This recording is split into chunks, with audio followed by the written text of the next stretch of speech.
Քաղաքացիներին են սարքում տուգանքի մատերիալ,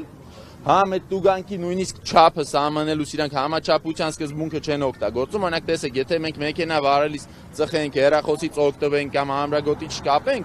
դա առաջացնում է անվտանգային հետևանք, ճիշտ է, կարող եք վնասվել, կարող եք ուրիշներին ավարիայի ենթարկել, ստեղ չկա որևէ հետևանք։ Դրամ ուղևորց ունեցող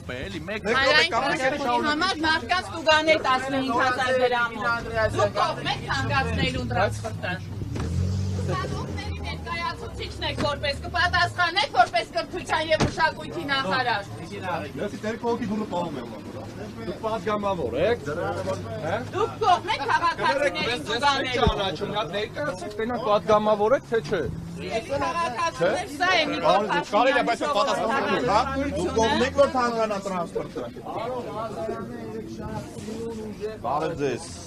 1034 նախագծի վերաբերյալ է պարոն Խաչատրյան, որ այսօր լինելու է, երեք պարոն Ղազարյանը հանձնաժողովի նիստին շատ լավ մեկնաբանեց եւ ցույց դրեց, որ թե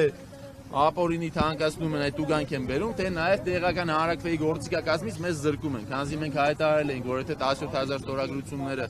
օրակարգ մուտք անելիս իրանք անտեսեն դա ինչը տեղի ունեցավ։ Դուք ի՞նչն է քեզ զարմացնում, որ ապօրինի երկրում երկու օրենք են խախտում։ Ասկան ապօրինի երկիրը բռնակալ իշխանությունն է եւ բնականաբար ինչ որ տեղի անենում դրա հետևանքն է։ Ապօրինություն, բռնակալություն,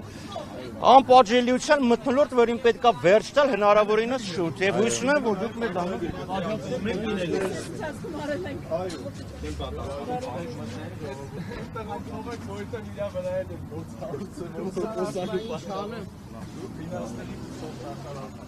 Նախարարը,